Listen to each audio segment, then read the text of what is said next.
All right. So what are we doing? Why have we bought this rusty old stock crate?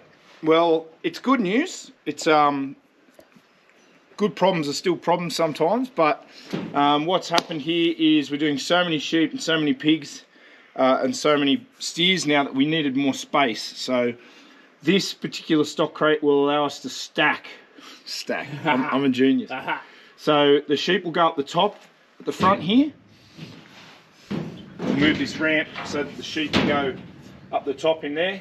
Piggies go underneath, and then you can see how much room we're going to have for steers in the back here. And that actually is going to go further back a little bit too, and we're going to build a false floor here as part of what we're doing today. So I'm thinking sort of 5 or 6 steers in the back here, probably 30 odd sheep up the top there, and then, oh geez, you're going to get at least 16 or 17 pigs in the back there, maybe 16.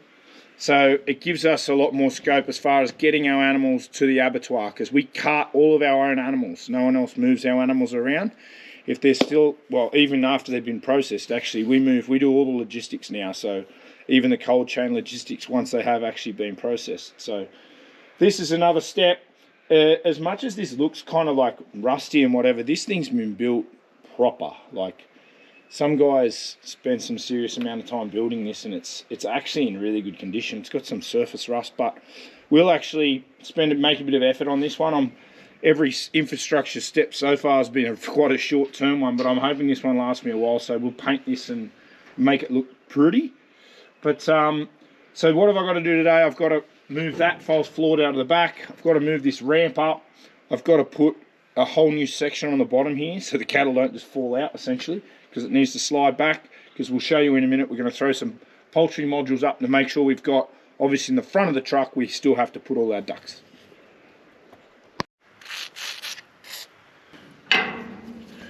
This was shut the other day. Mickey was playing in it. So I feel like we sort of teased you guys with the old stock crate video without showing you the finished product. So you know what, you take that, yeah, and you talk to it.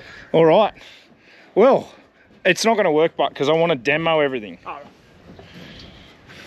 right. Loading day. First thing we get on is the pigs. So the piggies go at the bottom at the back here. So back up to the ramp, walk piggy on, walk them into the back, shut these 2 gates. The reason that we do that first is sometimes the pigs will stop. So with the top deck not down, we can push them in, get all the pigs in. Then we drop the deck down.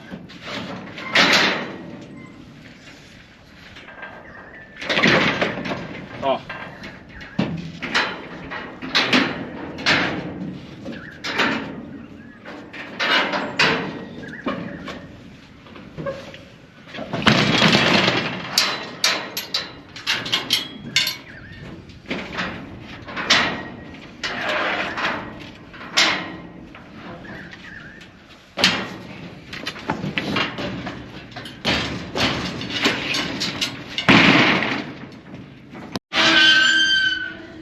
Lock the pigs in.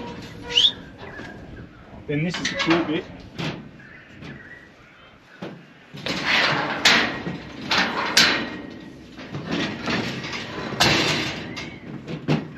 This is a ramp. Oh, sweet. Put a little temporary gate in there and run the sheep straight up the top there. Brilliant. So sheep are happy. Put the ramp away. Like that.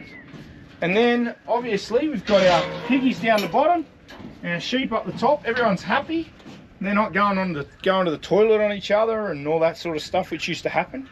And then we've got this whole area in the back here to run the steers in. So I haven't filled it yet, but I reckon we're probably going to get five odd at least, maybe 6. So remember the work we did was the ramp was right up the front, so I had to move that back, which took a bit of time. Created this just for the ramp to land on. The deck was at the front. I had to move one of the decks to the back. As old and crappy as that looks, it's actually fine. There's no dramas. I had 20 sheep up on there the other day, no worries at all. And then we had to extend the floor here.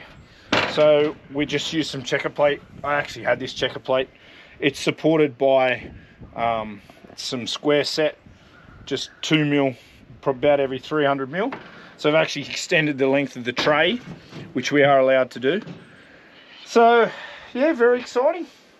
It's all done now, and we now have happier animals at the processing facility. We're not having to squish them in, and we've got a greater capacity. It's just another update on the stock crate. So I've decided I bought some rust guard paint. Just wasn't really the colour I was after. I thought it'd be like a charcoal grey, but anyway, it's on there just to stop the corrosion and the rust, protect it from there. So that's one thing I've done, and I'm working my way around that today. But I've replaced all the decks. I'll show you. The decks in here were, I think it was like 10mm ply, and they started to sag. They well and truly paid for themselves. I'd love to know how long they've carried sheep around, but I've replaced it with 17mm form ply, which does a lot better in the weather. I've nailed the mesh on there just so they've got grip, but these ones fit in a lot better and they're a lot stronger. So we've gone from a $1,000 chunk of scrap steel into something that actually works really well now. So this should last us quite a while. Put all new latches on it too, because the latches were crap.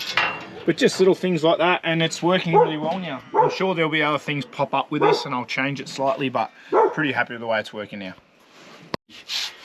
It's saving me that much time unloading at the abs, and like the cattle walk onto this a lot better because there's more space. So it's increased the ethical component of what we're doing, because the sheep don't have any dramas. They run up the top. They didn't particularly love being in with the pigs anyway.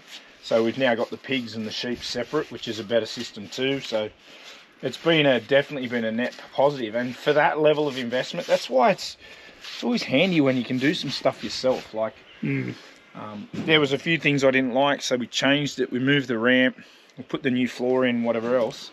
None of it's massive. You don't have to be a seasoned tradesman to take on some of these projects. But if you can, I would suggest that that's very handy. If I had to pay for every little tiny bit of welding I did out here or whatever, there would be no viability, to be honest, with this program that I've got here. You really need to have a skill set yourself. You can take on a lot of these projects. Painting's obviously a very high skill set. You're doing a beautiful job. Well, this is kind of like, I don't need to paint this. I like the fact that it looks a bit nicer. Appearances are important for a company. And I like the fact that when I pull that up at the abs, all my pigs look better and all my sheep look better. I want my truck to look better. I don't know, that means something to me. And it's rust guard paint, so it's obviously going to preserve the actual steel for a little bit longer, and we'll get a bit longer out of this, or someone will get a bit longer out of this. I'm not sure how long. Unfortunately, the way we're growing, I'm not sure how long.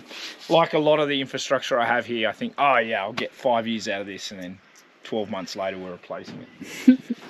We shall see.